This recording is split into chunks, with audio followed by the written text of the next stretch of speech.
To bed. You're just an old hag. Miguel has promised to marry me. The mistress, a college student still with a somewhat childish face, declared. With a smugum, she crossed her legs unapologetically, with a bold look on her face. You better hurry up and get divorced. It's embarrassing, really. Your skin is all rough, you're broke, can't do chores. You're the worst, the absolute worst old woman. Miguel will detest you even more. She mocked. I gritted my teeth and strived to remain composed. I don't think I deserve to be told that by someone I've just met. It's not me who said that. Miguel did, She said, leaning in closer to me, whispering. in bed. She added. At that moment, something inside me snapped. Enjoy your laughter now. I wonder who you think I am. My name is Alina. I studied hard and now work at the law firm I admired since I was a child.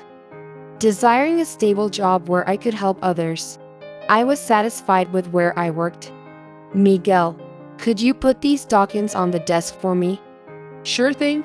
A man next to me replied as I handed over some paperwork. Normally, you would refer to a coworker by their last name, but this man was special. It was Miguel, my husband. Both of us work at the law firm. We've been married for 7 years. We both worked and shared household chores. However, even though we work at the same office, we seldom return home together due to our different schedules. Often, due to exhaustion or lack of time, we would either eat out or grab a bento lunchbox at the convenience store to eat separately at home. As a law office, our work is unique and doesn't leave us much free time. Our conversations mostly happen at the office during these pausing moments. But in the early days of our marriage, there were times when Miguel would prepare dinner for me when I came home late from work. I'm home, smells good. What do you think is dinner today? Curry? Correct. This way, we can have some vegetables even when we're busy. You can microwave it tomorrow for dinner, right? You're busy too, Miguel. I'm happy. Thank you.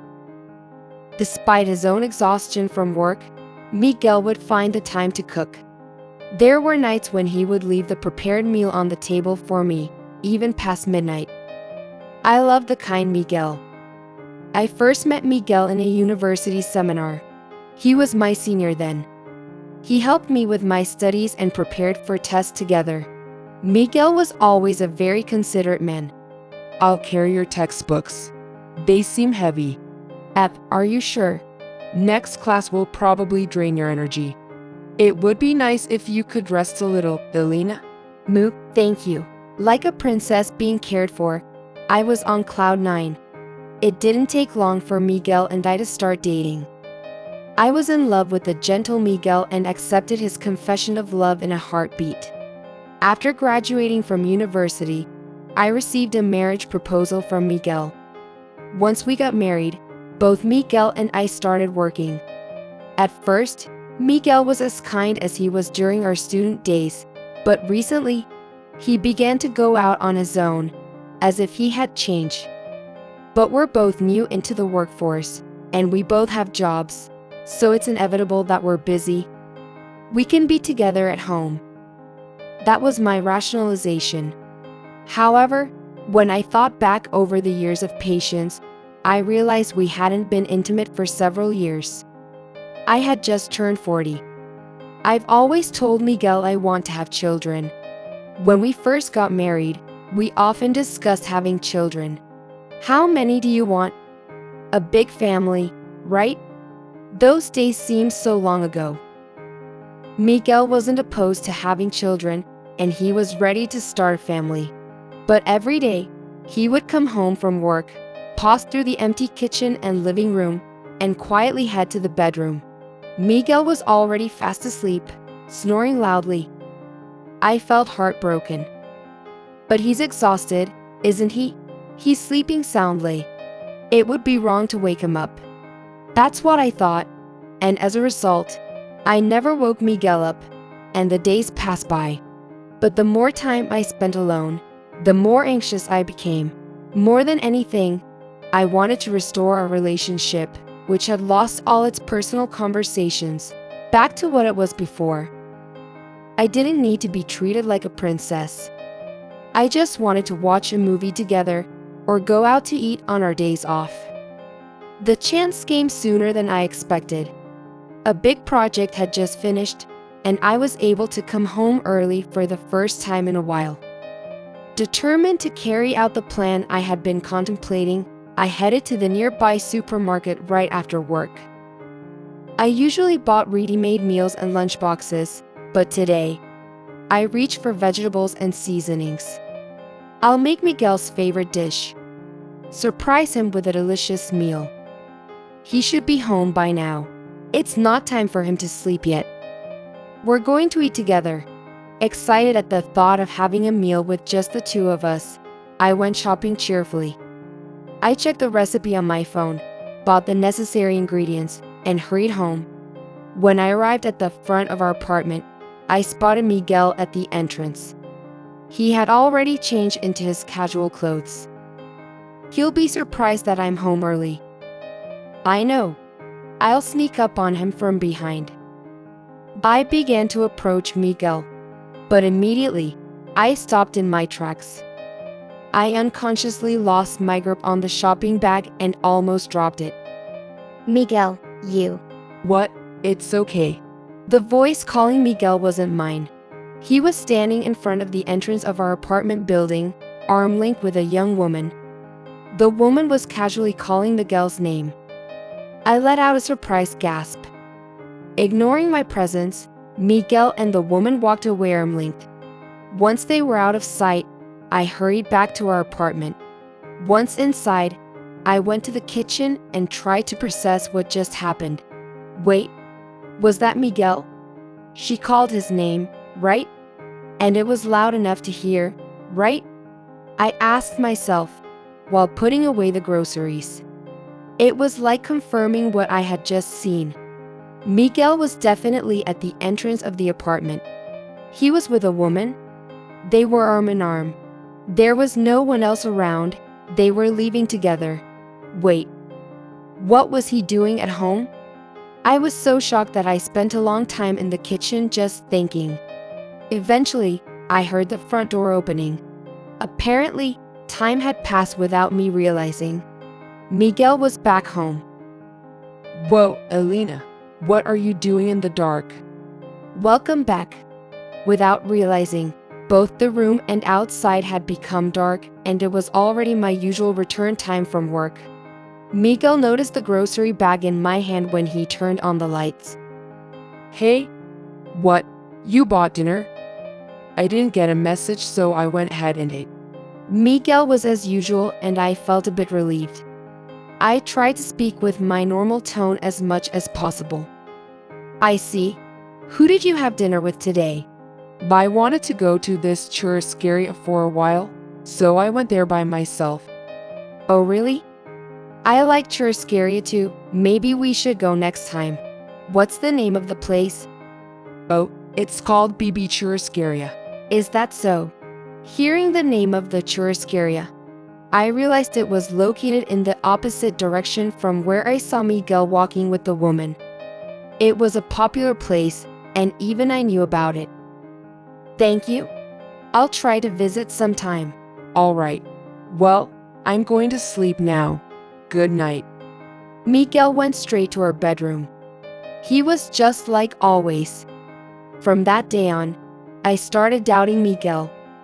I started observing him closely when he came home. The first thing I noticed was that even when Miguel finished work before me, he often came home around the same time as me, or sometimes even later.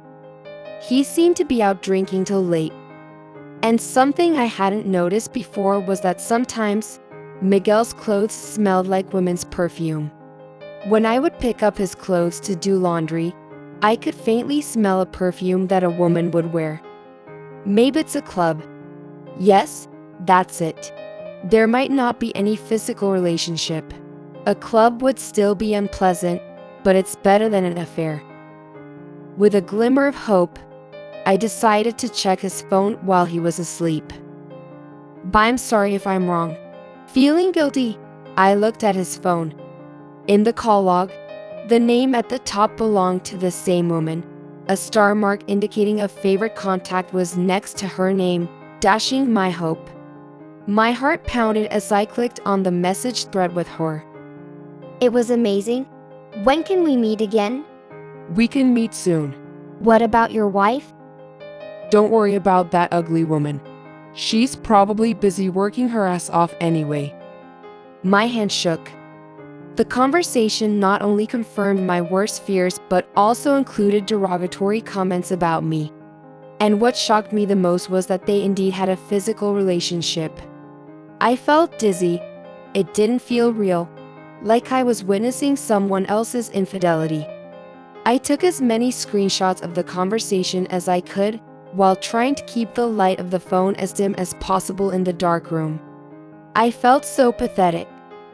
What am I doing? Looking at Miguel, who was sleeping soundly and snoring as usual next to me, I felt even more pitiful. After taking the last screenshot, I looked at the woman's profile picture. Her face wasn't shown, but she seemed young. I wonder who she is. She seemed to know that Miguel was married. Even though she knew he had a wife, she still had an affair with him.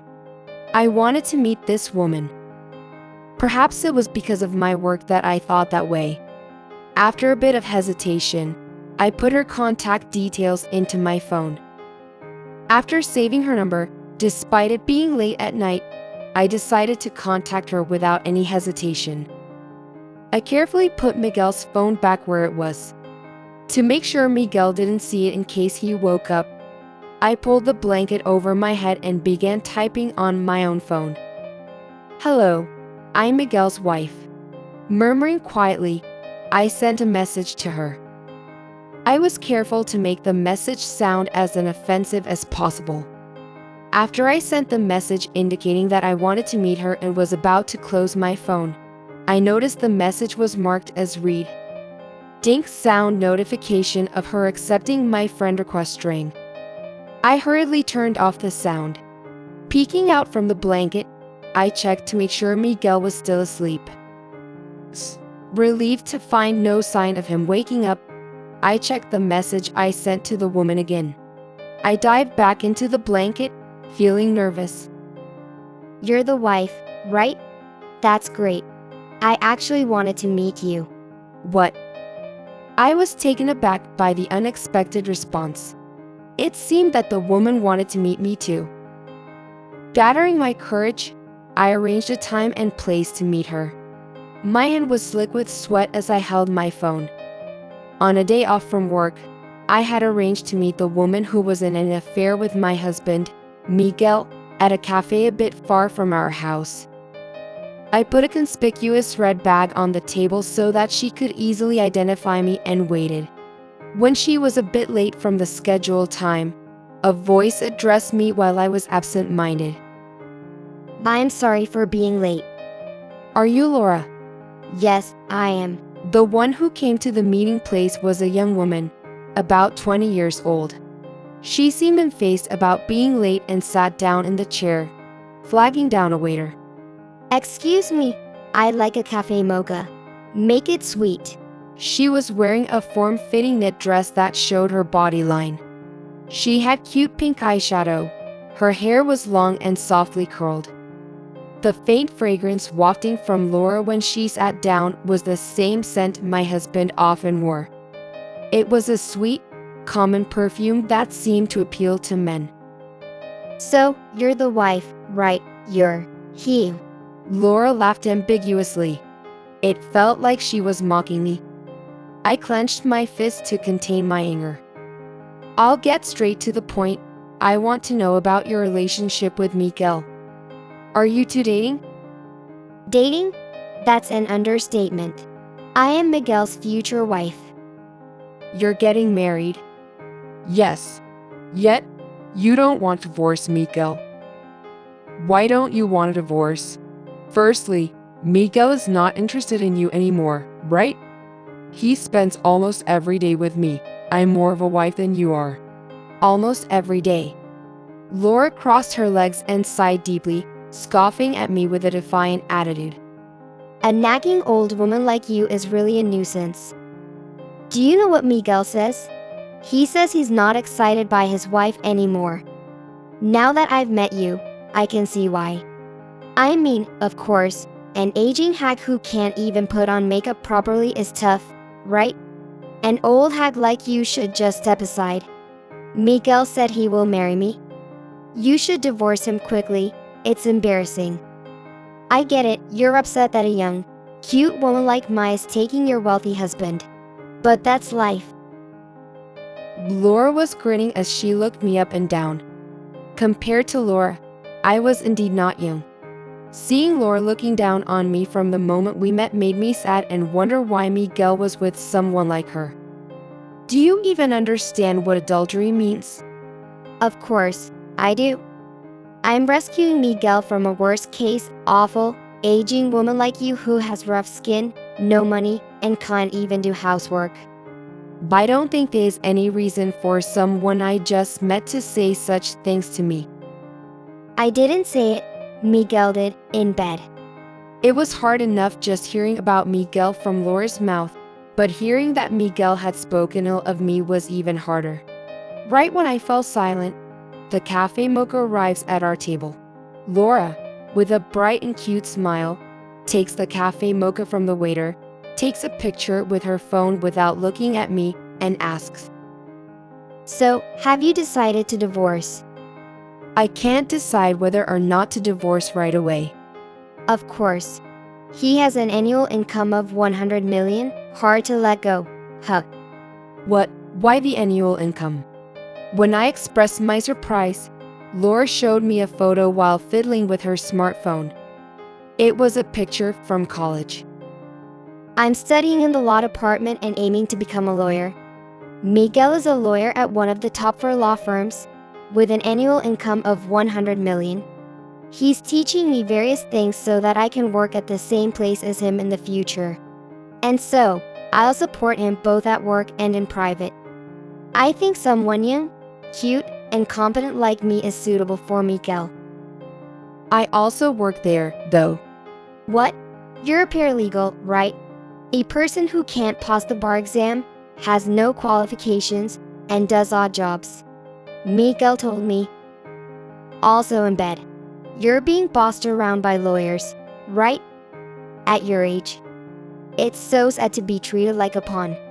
Pitiful. You have no talent. I think it would be wise to quit. Then Laura talked on and on. Partly because I couldn't speak at all. Anyway, even with alimony, Miguel will pay for it. You might be able to win some money in the end. Well, do your best, po old lady. I understand. Thank you for everything. I picked up my bag. I left only the cafe bill on the table and got up from my seat. Are you leaving already? I'm okay with telling you more stories I heard from Miguel. He talked a lot about you. I'm fine. I didn't want to hear any more about Miguel from Laura, so I walked out of the shop quickly. After separating from Laura and moving a little away from the shop, I started walking quickly to a certain place. If I'm going to do it, I'm going to do it thoroughly. My feelings were a mix of anger, emptiness, and a variety of other emotions. That night, when I got home, Miguel was still not back. There was no contact on my smartphone. It was already past his usual time to finish work. I turned on the kitchen lights and prepared a warm drink to calm myself down. As I was enjoying some quiet time alone, I heard Miguel come home. Welcome home. Bo, I'm back. Miguel, who had no idea what I had heard from Laura, was just as usual, taking off his suit. That familiar scent was drifting from his suit again today. Today do. Perhaps it was because I had just had that conversation with Laura, but I was a bit excited with anger, and my actions were bold. Hey, you, do you have any intention of having a child with me? I've communicated my desire to have a child, and we've even discussed it together, but you haven't shown any interest in years. No. I'm tired after work. Can we talk about this later? Let's talk about it on my day off. Miguel said that and started heading to the bedroom, but I grabbed his arm. Wait a minute. But the moment I grabbed his arm, Miguel shook off my hand with great force. Hey, stop it. So I can't even touch you? Because you're too old, right? You're 40? Think about your age. It's creepy. The hand he had shaken off was throbbing in pain. Whether it was because of the pain or Miguel's shouting, I couldn't help but shed tears. We agreed to talk about it, didn't we? I've told you many times that I want a child. You're the one who told me to wait, aren't you? What are you talking about? That was years ago. Yes, I've been waiting for years. So, after all this time, I should have a child with you? It's disgusting just thinking about it. It's horrible to say it's disgusting. When I couldn't hold back my tears, Miguel, without encouraging or following up, just sighed heavily, looking annoyed. It's disgraceful to cry at your age. Miguel put his suit jacket back on, and then he picked up his bag and keys and headed towards the entrance. I'm going out for a bit. This time, I didn't try to stop him and just watched Miguel disappear behind the door. I struggled to stop my tears, drank the warm drink I had made earlier, and calmed down. Once calm, I made a decision. Okay. I took out my smartphone and made a call to a certain place. Hello? Hello. This is Alina. I've decided to accept the offer. Really? Thank you so much. No, thank you. I look forward to working with you. I'll send you the schedule. Please let me know a date that works for you. Yes, I'll check my schedule and send it to you right away.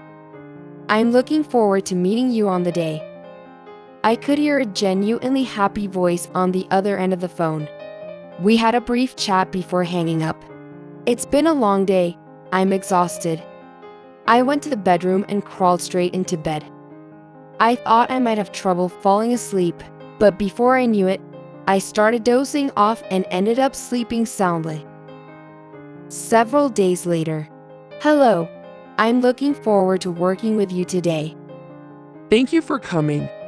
Miss Alina, let's begin with you on the stage. I listened to the man explaining things in front of me.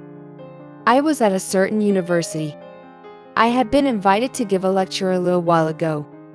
I had been hesitant about accepting because I was busy at work, but this time I decided to go ahead. The laptop you brought is set up here. Understood. Thank you. Oh, it's your turn. Please proceed. I went on the stage. An announcement was made with a big round of applause. Now, let's hear from a lawyer from one of the Big Four law firms. Please, go ahead. I climbed onto the stage in my sharp suit and gave my best smile to everyone around me. There were many students working hard in their studies at the university, all of them clapping loudly for me.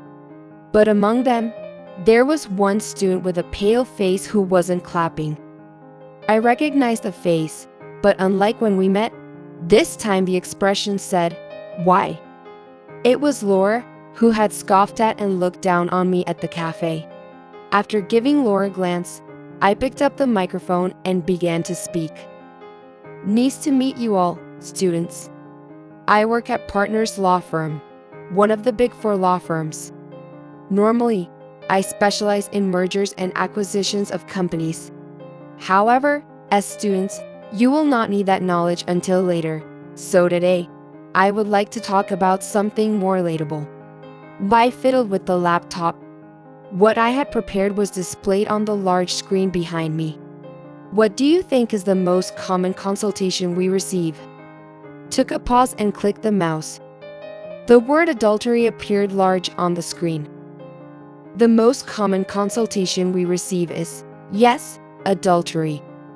When I glanced at Laura, she was looking at the words on the screen with an even paler face than before. Adultery is different from cheating. It carries a moral meaning, and it becomes adultery when a married person has a physical relationship with someone other than their spouse. I continued talking smoothly, following the screen that was displayed, in a calm voice, just like when I was working.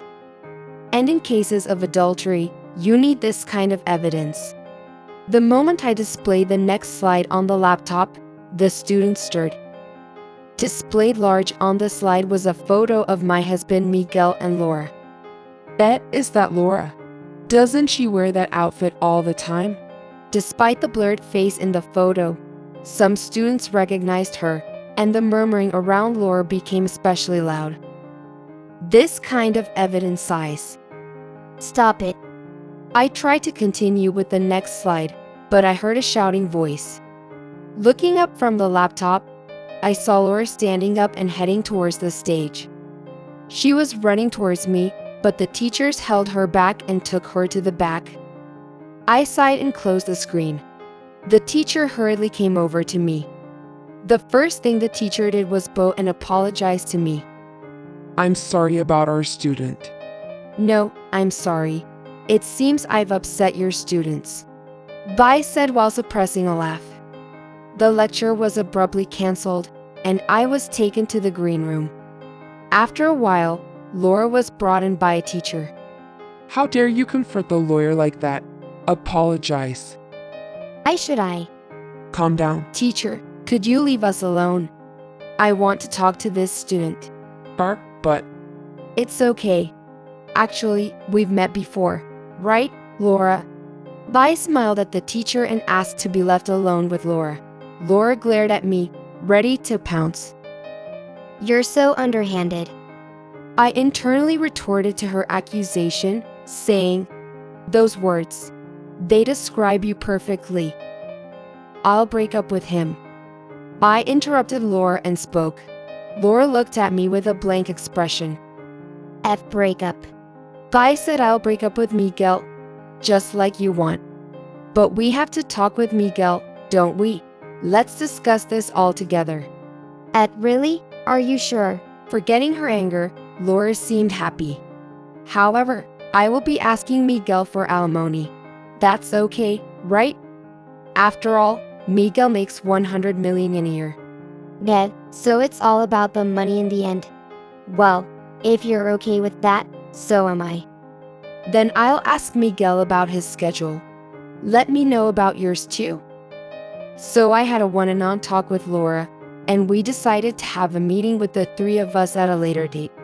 When I told Miguel about Laura, he was surprised, but happily nodded, saying, I see.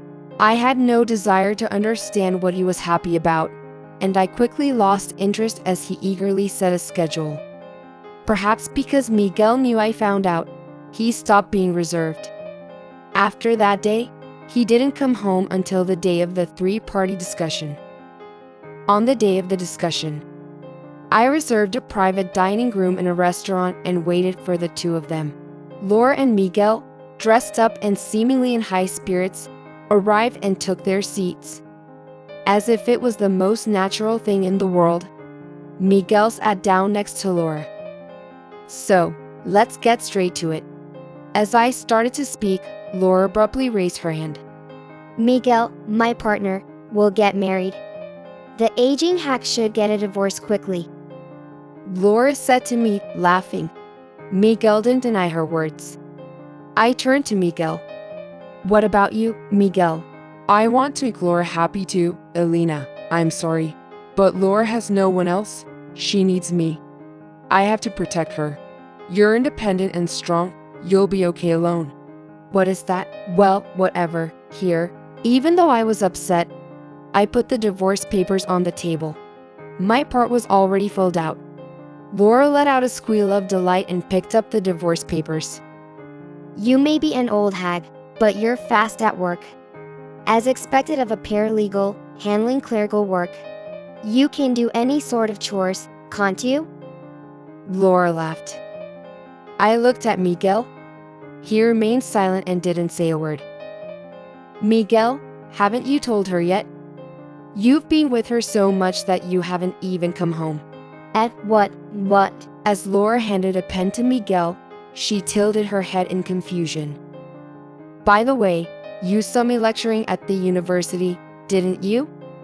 Why haven't you noticed it? Huh? What does the lecture have to do with anything? Laura's lack of understanding made me sigh heavily, and I was even more exasperated. You see, I'm the lawyer you're talking about. Miguel is the paralegal. You haven't been told anything, have you? Miguel is a lawyer with an annual income of 100 million yen, right? You're the paralegal, the wife, who's always being bossed around at work. Unfortunately, that's me. I'm a lawyer working at a major law firm, mainly handling corporate cases. My income varies every year due to taxes and other factors, but it's roughly around 100 million yen per year. Laura looked at Miguel, but he had already filled out the divorce papers and handed them to me. After confirming the properly filled out divorce papers, I carefully put them into a file and then into my bag. I really meant to tell Laura sooner, but seeing you so happy was just so cute. But it's okay. My love for Laura is real, so, you see. Miguel rummaged through his bag and took out a small box. I was thinking of giving this to Laura. When he opened the small box, there was a ring inside. Miguel had a serious expression on his face, but Laura was still pale. I was taken aback by Miguel's unbelievable behavior, and I put another document on the table. Do that later when you two are alone. The discussion isn't over yet. Huh, there's still something. Miguel yelled at me, angrily. Even when we were together as a couple, he never yelled like this. It's pathetic to think that I'd been attracted to such a person for so long. I'm suing you both for damages. Roughly this much. I don't want anything to do with you anymore, so please pay in full. Laura, who had been silent all this time, hesitantly took the document. She went pale, then her face drained of all color, turning white. We can't pay that. We can't afford that amount. Oh, that's just one person's share. It would be a problem if you can't pay. Then I looked at Miguel, whose head seemed to be in the clouds. And Miguel, you have the crime of using the name of a lawyer. Here's your compensation claim. I handed Miguel another document. The moment he saw the amount, Miguel thrust the papers back at me. There's no proof. There's no proof. Do you think I'm just anyone? I'm a lawyer from a top 4 law firm. I put copies of photos on the table. Pictures of them entering a love hotel. Pictures of them kissing in the middle of the street. I even managed to take pictures of Miguel wearing a fake lawyer's badge. Yes, after my discussion with Laura in the cafe, I headed to a private detective agency run by a childhood friend. It was an agency I had gotten to know during my time handling divorce cases. You know what a detective agency is, don't you? And Laura, I had you investigated too. You lied about having no family. You have parents in the countryside, don't you? And they're even paying for your college, aren't they? I'll make sure to inform your parents about this. No, don't do that. If you do that, they'll make me quit college. That's not my problem. I've properly delivered the documents. So don't worry, I'll mail them to the law firm, the university, and your parents. Goodbye. As I stood up, I paid for the meal on the table and left the restaurant feeling refreshed. I heard shouting and my name being called from behind, but I ignored it all. I pretended not to hear anything.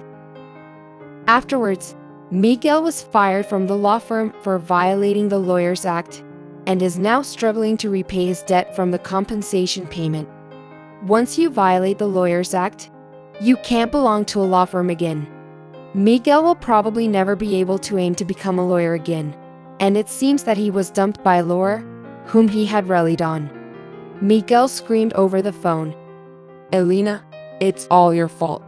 Laura said she hates me now. It's your fault.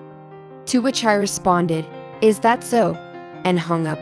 Laura, it seems, was attracted only to the name of a 100 million lawyer.